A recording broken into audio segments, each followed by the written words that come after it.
오늘은 감사로 마침표를 찍어라 라는 제목으로 말씀 전하겠습니다. 오늘은 7월 첫 주일입니다. 여러분, 벌써 한 해 절반이 지나갔습니다. 믿겨지십니까, 여러분? 1월달 들어서고 하던 거 엊그제 같은데 벌써 7월이 됐어요. 여러분들의 상반기의 삶은 어땠습니까? 행복하셨습니까? 또 믿음으로 사셨습니까? 혹시 후회와 아쉬움이 남아있지는 않으세요? 우리 교회는 7월 첫 주일을 맥주 감사절로 지킵니다. 한 해의 절반을 감사로 마무리하고 또 다가오는 한 해의 절반을 감사로 시작할 수 있는 절기입니다. 그래서 오늘 설교 제목이 감사로 마침표를 찍어라입니다. 한 해 절반을 감사라는 관점으로 마무리하고 다가올 한 해 절반을 감사로 출발할 수 있는 이 시간 되시기를 주님의 이름으로 축원합니다. 오늘 읽은 성경을 보면 하나님께서 모세를 통해 이스라엘 백성들에게 말씀하시는 장면이 나옵니다. 앞으로 하나님께서 주실 땅, 가나안 땅에 들어가게 될 텐데 거기 들어가면 너희는 이렇게 해야 된다. 그 말씀을 하십니다. 2절 말씀 우리 같이 한번 읽겠습니다. 내 하나님 여호와께서 내게 주신 땅에서 그 토지의 모든 소산의 만물을 거둔 후에 그것을 가져다가 광주리에 담고 내 하나님 여호와께서 그의 이름을 두시려고 택하신 곳으로 그것을 가지고 가서 아멘. 이제 가나안 땅에 들어가서 농사를 짓는 것을 이미 전제로 말씀하십니다. 여호와께서 내게 주신 땅에서 그 토지 소산 만물을 거둔 후에 첫 번째 수확을 거두면 그것을 가져다가 하나님께서 택하신 곳에 가지고 가서 예배를 드려라. 그 말씀을 하셨습니다. 이제 추수에 대한 감사절기를 지키라는 얘기입니다. 감사가 농사 짓는 일에 마침표가 되게 하라. 그 말씀을 하신 거죠. 여러분, 지금 세계에서 100m를 가장 빨리 달리는 사람이 혹시 누군지 아십니까? 우사인 볼트죠. 이 우사인 볼트라는 사람이 2009년 세계 육상 선수권 대회에서 무려 100m를 9초 58에 뛰었습니다. 9초 99도 아니고 9초 58. 결승점을 향해 전력으로 질주하는 거죠.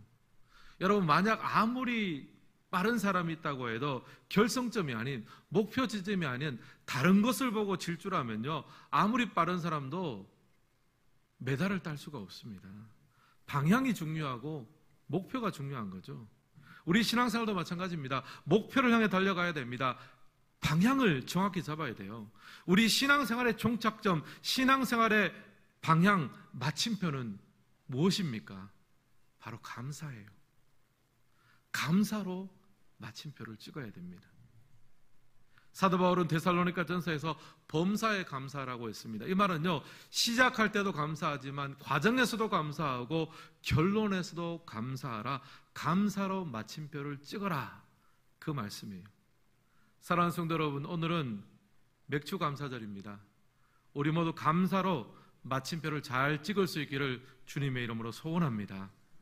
전에도 한번 말씀드렸는데요, 이 감사라는 단어를 한자로 보면요, 감사할 감, 살해할 사자입니다. 그러니까 감사라는 것은요, 마음속에 고맙다, 감사하다는 마음을 마음속에만 두면 진짜 감사가 아닌 거예요. 감사한 마음을 살해할 사자라 해서 표현할 때, 말과 행동으로 표현할 때 그 감사는 진짜 감사가 됩니다. 만약에 표현되지 않는 감사가 있다면요, 그것은 감사가 아니라 그냥 감입니다. 수준 높은 조커를 이해하셨나 모르겠습니다. 혹시 무슨 뜻인지 모르겠으시면 예배 마치고 무강실 오시면 제가 설명해 드릴게요. 여러분, 옆 사람께 이렇게 인사했으면 좋겠습니다. 감사로 마침표를 찍읍시다. 하나님 주신 은혜와 축복을 우리의 말과 행함으로 감사로 표현하는 복된 맥주 감사절이 되기를 주님의 이름으로 축원합니다. 이런 맥락에서 오늘 말씀을 보면서 맥주 감사절에 하나님께 올려드려야 될 감사를 세 가지로 한번 정리해 보았습니다. 첫 번째, 맥주 감사절에 드려야 될 감사는요, 지금까지 인도하신 은혜에 감사해야 합니다. 1번 함께 읽겠습니다. 인도하신 은혜에 감사합니다. 5절 말씀도 같이 읽겠습니다. 너는 또 내 하나님 여호와 앞에 아뢰기를 내 조상은 방랑하는 아람 사람으로서 애굽에 내려가 거기에서 소수로 거류하였더니 거기서 크고 강하고 번성한 민족이 되었는데. 아멘. 지금 여기 보면요, 이스라엘의 출발점을 이야기합니다. 원래 방랑하는 아람 사람에 불과했다. 이 말은 이제 야곱을 의미합니다. 지금 가나안 땅에 들어가서 그 땅의 첫 소산물을 드리면서 까마득한 옛날 얘기를 하는 거예요. 이스라엘의 첫 출발, 우리는 방랑하는 아람 사람에 불과했습니다. 야곱부터 첫 출발부터 이야기하는 거예요. 이렇게 보잘것없는 우리를 하나님께서 이렇게 큰 민족에 되게 하셨습니다. 한마디로 이 감사절에 드리는 감사는요, 첫 출발부터 하는 거예요. 하나님의 우리 인생을 꿰뚫는 하나님의 전체적인 은혜에 대해서 우리가 기억하고 감사하는 겁니다. 7절과 8절에도 비슷한 맥락의 말씀이 이어집니다. 7절과 8절도 우리 함께 읽겠습니다. 우리가 우리 조상의 하나님 여호와께 부르짖었더니 여호와께서 우리 음성을 들으시고 우리의 고통과 신고와 압제를 보시고 여호와께서 강한 손과 편팔과 큰 위엄과 이적과 기사로 우리를 애굽에서 인도하여 내시고. 아멘. 여기 보면 하나님이 이스라엘 백성들이 애굽에서 압제를 당하는 가운데 신음하고 부르짖는 소리를 들으셨다라고 합니다. 그리고 그들을 애굽에서 인도하여 내셨습니다. 그런데 이것도 사실 까마득한 옛날 얘기잖아요. 결국 감사절의 감사는요, 지금 이 순간에 대한 감사만 있는 것이 아닙니다. 지금의 내 삶이 있게 한 하나님의 은혜, 내 삶 전체를 관통하는 하나님의 그 은혜를 찬양하고 기억하고 감사라는 거예요. 그래서 아마 그 첫 제단에서 고백할 내용들이 이런 내용일 거예요. 하나님, 지금 드리는 이 첫 열매는 내 힘으로 내가 농사를 지어서 만들어낸 내 소산이 아닙니다. 이것은 하나님의 것입니다. 내 민족, 내 가정, 내 인생 자체가 하나님이 베풀어 주신 은혜의 소산물입니다.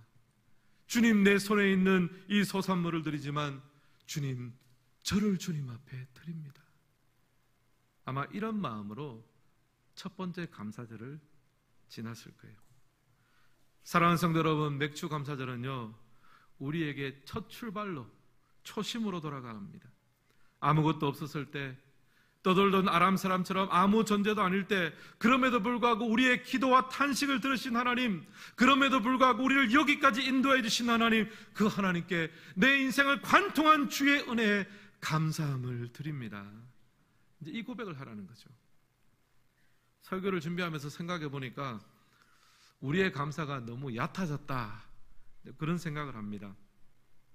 당장 내 손에 쥔 소출이 좀 많으냐 적으냐를 가지고 감사의 정도를 결정하는 것은 안 될 말이죠. 하나님은 부분만 보게 하는 것이 아니라 전체를 보게 하십니다. 우리의 평생에 살리시고 먹이시고 인도하신 모든 것, 이 모든 것이 다 하나님의 은혜입니다. 이렇게 생각하면요, 감사의 깊이가 깊어집니다. 이런 의미에서 감사는요, 기억력이 좋아야 됩니다. 잊어버리면 안 됩니다. 인간의 기억에는 단기 기억과 장기 기억이 있다고 합니다. 단기 기억은 뇌에서 아주 짧은 기간 동안만 저장이 됩니다. 예를 들면 우리가 어떤 사람하고 전화 통화를 하면서 누구 전화번호 좀 알려달라 그랬어요. 그러면 상대방이 이제 몇 번 말로 알려주잖아요. 그러면 그 통화를 하면서 전화를 들으면서 메모지에다가 전화번호를 적습니다. 전화번호 다 받아 적고 나서 전화를 딱 끊으면 여러분, 그 전화번호가 여러분 머릿속에 남아 있습니까? 없습니까? 없습니다. 단기 기억이에요. 듣고 적을 때까지만 기억하려고 들은 거예요. 메모에 이제 만약에 번호가 제대로 안 적혀 있으면 다시 전화 걸어야 됩니다. 단기 기억입니다. 또 하나 예를 들어 볼까요? 여러분, 마트에 오늘 물건 좀 사야 되겠다 몇 가지 머릿속에 떠올리면서 이제 마트에 갑니다. 그럼 마트에 가서 뭐를 사다가 보면 기억이 다 납니까? 아니면 기억이 좀 덜 납니까? 기억이 좀 덜 나죠. 왜냐하면은 그냥 마트 갈 때까지만 내가 생각한다 하고 딱 가니까 그게 단기 기억에 저장이 되는 거래요. 자꾸 망각하고 잊어버립니다. 근데 여러분, 좋은 소식이 있어요. 단기 기억을 장기 기억으로 만드는 방법이 있답니다. 이 얘기를 하니까 일부 예배 때는 아멘 그러더라고요. 궁금하시죠? 단기 기억을 장기 기억으로 만드는 가장 좋은 방법은 반복입니다. 계속해서 반복해가지고 뇌에 새기면 장기 기억이 된다는 거예요. 이 말씀 묵상하면서 감사절이 왜 있는 줄 알았습니다. 여러분, 7월에는 맥주 감사절, 또 11월에는 추수 감사절이 있습니다. 매년 반복이 돼요. 한 해의 중간쯤에 감사로 또 새롭게 출발하게 하고 11월 달 하나를 어느 정도 마무리하는 시점에서 또 감사로 마무리하게 되고, 이것을 계속해서 매년 반복하잖아요. 왜냐하면 우리가 감사를 자꾸 까먹어요. 잊어버려요. 자꾸 단기 기억으로 저장합니다. 감사는 단기 기억으로 저장할 것이 아니라 장기 기억으로 남겨야 됩니다. 한낱도 돌던 아람 사람에 불과했던 이스라엘 민족을 큰 민족으로 만드셨던 하나님, 야곱으로부터 출발해서 하나님의 놀라운 은혜와 구원을 만드셨던 하나님, 그 하나님을 떠올리라는 거잖아요. 내 손에 작은 소산물을 보면서 내 인생을 관통하는 하나님의 은혜를 떠올릴 수 있어야 됩니다. 사랑하는 성도 여러분, 오늘 우리의 감사는 어떠합니까? 너무 단기 기억에만 의존하고 있지 않습니까? 당장 내 눈앞에 있는 것, 당장 내 손 위에 올려진 결과물만 가지고 감사를 할지 말지 결정하고 있지는 않으십니까? 감사가 너무 얕습니다. 단기 기억에 의존하고 있습니다. 오늘 이 맥주 감사절에 우리 인생 전체를 인도하신 하나님을 떠올리십시오. 내 삶을 관통하는 하나님의 능력을 기억하시기를 바랍니다. 그래서 맥주 감사주일에 하나님 앞에 모든 것을 다해 감사와 찬양을 올려드릴 수 있는 그런 삶을 사시기를 주님의 이름으로 축복합니다. 두 번째, 맥주 감사절에 드려야 될 감사는요, 비록 적은 것이라도 나눌 수 있음에 감사해야 합니다. 2번 함께 읽겠습니다. 나눌 수 있음에 감사합니다. 11절도 같이 읽겠습니다. 내 하나님 여호와께서 너와 내 집에 주신 모든 복으로 말미암아 너는 레위인과 너희 가운데 거류하는 객과 함께 즐거워할지니라. 아멘. 여기 보면 받은 복을 나누라고 합니다. 레위인과 너희 가운데 거류하는 객과 함께 즐거워하라. 당시의 레위인들은 가나안 땅에서 땅을 분배받지 않았습니다. 왜냐하면 하는 역할이 달랐기 때문입니다. 레위인들은 11지파가 분배받은 땅에 함께 흩어져서 함께 섞여 살았습니다. 그리고 그 11지파가 정말 하나님의 말씀에 순종하고 하나님 백성으로 잘 살아갈 수 있도록 영적으로 가르치고 지도하고 섬기는 역할을 했습니다. 그 말은 생업 대신에 영적인 가르침과 예배를 섬기는 데 집중하는 그런 사명을 부여받았다는 것이죠. 결과적으로는 스스로 농사를 지어서 소산물을 얻지는 못합니다. 각 지파에서 이제 11조를 받아서 생활했습니다. 그러다 보니까 이 의존해서 살다 보니까 아무래도 좀 부족할 수밖에 없었죠. 이런 의미에서 보면 당시의 레위인들은 경제적으로는 약자였습니다. 그러니까 적어도 감사절만큼은 그들을 좀 풍성하게 채워주고 풍성하게 섬겨라. 지금 그 말씀을 하는 거예요. 그리고 12절에 보면 또 풍성하게 섬겨야 될 대상자들이 좀 더 구체적으로 나옵니다. 12절 말씀 같이 한번 읽겠습니다. 셋째 해 곧 11조를 드리는 해에 내 모든 소산의 11조 내기를 마친 후에 그것을 레위인과 객과 고아와 과부에게 주어 내 성읍 안에서 먹고 배부르게 하라. 아멘. 여기 보면 감사절에 챙겨야 될 사람을 좀 더 구체적으로 이야기합니다. 방금 말씀드린 레위인 당연히 나오고요. 그 다음에 객과 고아와 과부까지 포함됩니다. 당시에 이 나그네와 고아와 과부는 레인들처럼 경제적으로는 약자였습니다. 자기 땅이 없어서 소산물을 거둘 수가 없죠. 그래서 특별히 매 3년마다 드리는 11조는 이들을 먹이고 배부르게 하는데 사용하라. 그 말씀을 합니다. 결국 공동체 가운데 있는 약자들을 돌아보고 그들을 섬기고 나누는데 바로 이것이 감사절의 정신이라는 말입니다. 미국의 자포스라는 신발 쇼핑몰을 운영하는 회사가 있다고 합니다. 이 자포스라는 회사는 세워진 지 10년 만에 세계 최대 온라인 신발 쇼핑몰이 되었다고 합니다. 그런데 이 회사의 모토가 뭐냐 하면 고객 감동이에요. 어느 정도로 고객을 감동시키느냐 하면 유명한 예화가 있습니다. 어느 한 소비자가 이제 몸이 아픈 어머니에게 드리려고 신발을 구입을 했습니다. 온라인으로 구매를 했어요. 근데 어머니가 몸이 많이 아프시다가 그만 돌아가고 말았습니다. 그래서 장례를 치르고 이 사람이 장례를 치르고 또 뒷정리하느라고 굉장히 바빴습니다. 그러다가 이제 한 통의 메일을 받았어요. 이메일을 받았는데 신발 회사에서 온 메일이에요. 구입한 신발이 발에 잘 맞는지 또 마음에 드시는지 혹시 뭐 피드백 줄 건 없는지 그 이메일이 왔어요. 근데 구입한 사람이 이제 이 어머니에게 드리려고 신발을 샀는데 어머니가 돌아가시고 한 번도 신발을 못 신었으니까 이제 그 회사에게 답신을 보냈습니다. 이렇게 보냈습니다. 사실 병든 어머니 드리려고 신발을 샀는데 어머니가 그만 돌아가셨습니다.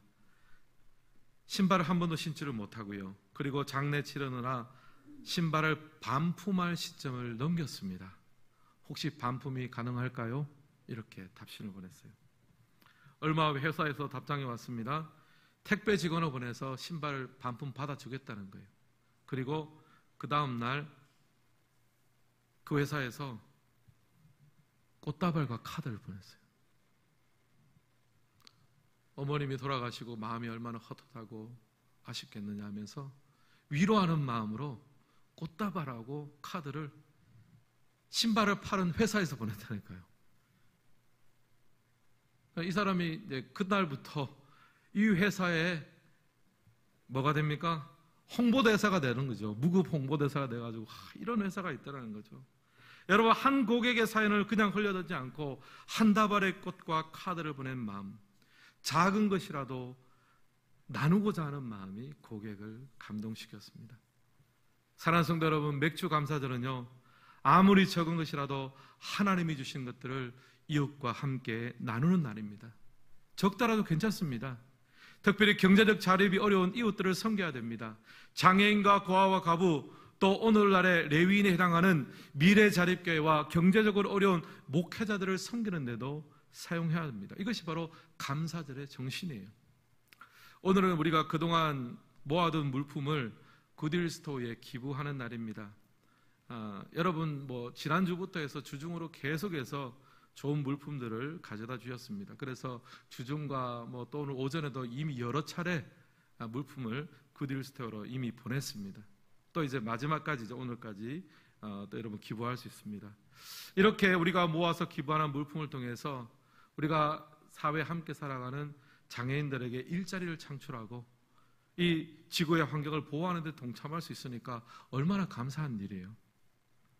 저도 보니까 집에 당장 쓰지 않는 물건들이 많이 있더라고요. 아내가 정리를 했는데 무려 4봉지가 나왔습니다. 주중에 4봉지 다 제출했습니다. 또 많은 성도님들이 동참해 주셨고요. 심지어 우리 교회 성도가 아닌데 이런 거 기부한다고 소식을 듣고 다른 지역에서도 와서 일부러 기부를 하고 가셨어요. 작은 것이라도 나눌 수 있음에 감사한 거죠. 그리고 오늘 드리는 우리 맥주 감사헌금은요, 미래자립교회를 위해서 일부 사용하게 되었습니다. 여러분, 우리 교회에서 사역하다가 개척을 한 장신복 목사님 기억하십니까? 천안에다가 하늘시선교회를 개척을 했어요. 지금까지는 그동안은 가정에서 예배를 쭉 드려왔습니다. 근데 이번에 상가를 임대하게 됐어요.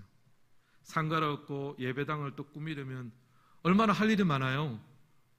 인테리어도 해야 되고 성부도 갖춰야 되고 재정도 많이 듭니다. 우리 당회에서 기쁜 마음으로 결정을 해주셔서 맥주 감사 헌금의 중에 상당 부분을 그 교회에 세워지는데 또 인테리어하고 교회가 세워지는데 사용을 하게 됐습니다. 너무나 감사하죠. 미래자립교회를 세우는데 교회 헌금이 사용될 수 있다는 것은 굉장한 축복입니다. 사랑하는 성도 여러분, 하나님께서 우리에게 주신 물질들을 이 세상 속에서 잘 사용하고 흘려보내고 계십니까? 우리의 작은 나눔과 언실을 통해 모든 사람들이 함께 주 안에서 기뻐하고 즐거워하는 축제와 같은 감사절이 되기를 간절히 소망합니다.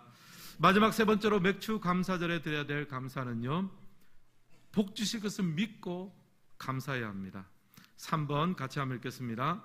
복 주실 것을 믿고 감사합니다. 앞서 맥주 감사절에 드려야 될 감사 두 가지 말씀드렸죠. 첫째는 지금까지 인도하신 은혜에 감사합니다.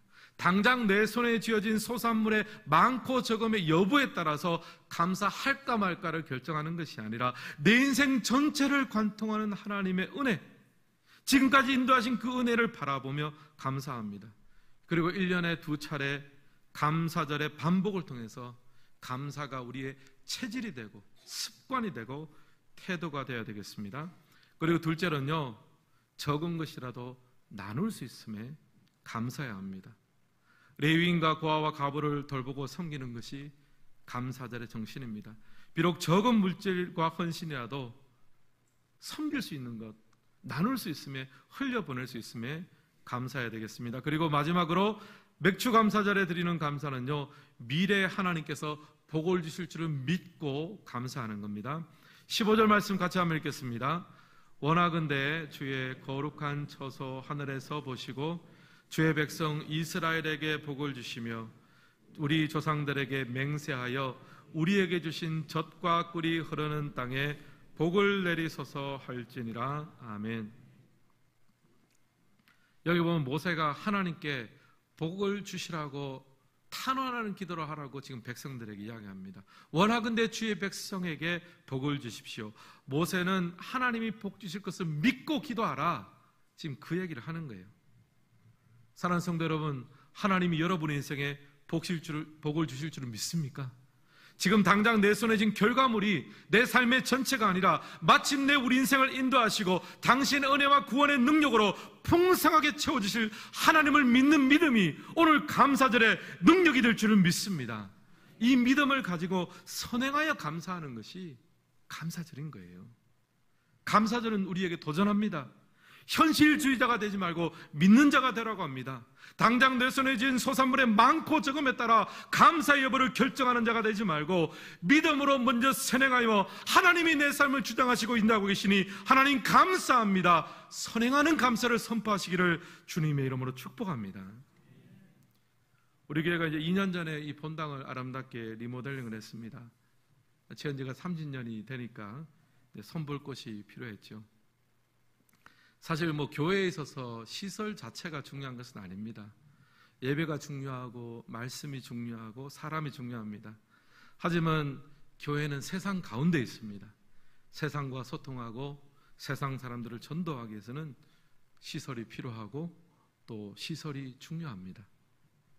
이 본당이 이제 아름답게 준비가 되고 나니까 우리 다음 세대를 위해서 교육관, 그러니까 본당 옆에 있는 교육관을 좀 부분적으로라도 좀 손을 보고 좀 애들이 잘 활용할 수 있게 해야 되겠다 하는 생각을 해보았습니다. 또 지금은 이제 영화부가 지하에 있는데 영화부도 좀 지상으로 올라오고, 또 우리 성도님들이, 또 우리 교회가 보면은 건물도 많고 땅도 넓지만 실제로 성도님들이 어디가 좀 쉬려고 그러면 쉴 곳이 잘 없어요. 성도님들의 좀 쉴 곳도 좀 마련하고, 좀 이런 여러 가지 좀 생각들을 하게 됐습니다. 엄청난 시설을 만들자는 것이 아니라 기본적으로 필요한 것들을 좀 잘 갖추었으면 좋겠다, 그런 생각을 합니다. 이제 당회에서 이 부분이 잘 논의 중이고요. 어느 정도 정리가 되면 재직회 등을 통해서 우리 성도님들과도 충분하게 소통의 자리를 마련하겠습니다. 제가 이제 담임 목사로서 이 부분을 가지고 좀 고민을 하면서 기도를 하게 됐어요. 그러다가 한 가지 말씀을 깨닫게 됐습니다. 구약에 보면 엘리사 선지자가 나오죠. 엘리사는 엘리야 선지자의 계승자이며 위대한 선지자입니다. 그런데 어느 날 이 엘리사 선지자의 제자 중에 한 사람이 죽었어요. 죽고 나니까 그 부인이 찾아와서 엘리사에게 하소연합니다. 이제 내 남편은 죽었고 이제 수입이 없습니다. 빚을 져가지고 집은 이제 파산이 날 지경입니다. 어떻게 하면 좋겠습니까? 엘리사라고 특별한 뾰족한 수가 있겠습니까? 하여튼 뭐 그렇게 답답하니까 하소연을 하는 거예요. 그때 엘리사가 묻습니다. 그러면 내 집에 무엇이 있느냐 물어요. 그 과부가 하는 말이 기름 한 그릇 외에는 아무것도 없습니다. 기름이 있다는 거예요. 그러자 엘리사가 말했습니다. 그러면 집 밖으로 나가서 모든 이웃들을 찾아가가지고 그릇을 좀 다 빌려와라. 조금 빌리지 말고 모든 이웃들을 찾아서 그릇을 빌려라고 합니다. 그래서 여인은 그릇을 빌려와서 집 안에 들어가서 이제 쭉 펼쳐놓고 거기다가 기름을 따르기 시작하죠. 그릇에다가. 근데 기름이 계속 나오는 거예요. 언제까지요? 빌려온 그릇이 다 찰 때까지. 그릇이 다 차니까 기름도 그치게 되었습니다. 준비한 만큼 채워주시는 거예요. 이 말씀을 묵상하면서 하나님께서 제 마음에 도전을 주셨습니다. 준비된 만큼 채워주시겠다는 거예요. 그릇을 준비하면 준비한 만큼 채우시겠다는 거예요. 우리는 종종 이렇게 생각합니다. 하나님의 기름을 얼만큼 부어줄지 먼저 알려주면 제가 그만큼 그릇 준비하겠습니다. 사람은 그렇게 계산하죠. 그건 믿음이 아니죠. 저는 믿습니다. 하나님이 우리 교회를 이 땅 가운데 구원의 방주로 삼아주실 줄 믿습니다. 하나님이 다음 세대를 믿음의 새로 만들어가는데 우리 교회를 사용하실 줄은 믿습니다. 그러므로 여러분 그릇을 준비합시다. 믿음의 그릇을 준비하고 훈련의 그릇도 준비하고 때로는 필요하면 시설의 그릇도 준비해야 될 줄 믿습니다. 복 주실 것을 믿고 미리 선행하며 감사하며 그릇들을 준비해야 될 줄 믿습니다. 사랑하는 성도 여러분, 여러분 인생도 마찬가지입니다. 하나님이 여러분 인생에 복을 주실 줄을 믿으시기를 바랍니다. 여러분 믿는다면 준비하십시오. 믿음의 그릇을 준비하시고 말씀의 그릇을 준비하시고 그 믿음의 그릇과 말씀의 그릇 속에서 여러분 도전하시고 시도하시고 믿음으로 살아가시길 바랍니다. 오늘 말씀을 마무리하겠습니다. 오늘 맥주 감사절입니다. 감사로 마침표를 찍는 날입니다. 지금까지 인도하신 은혜에 감사하시고 작은 것이라도 나눌 것이 있음에 감사하시고 앞으로 복을 주실 줄을 믿고 감사하며 이 맥주 감사절이 우리의 삶에 하나님이 주는 감사로 충만한 은혜를 누리시기를 주님의 이름으로 축원합니다.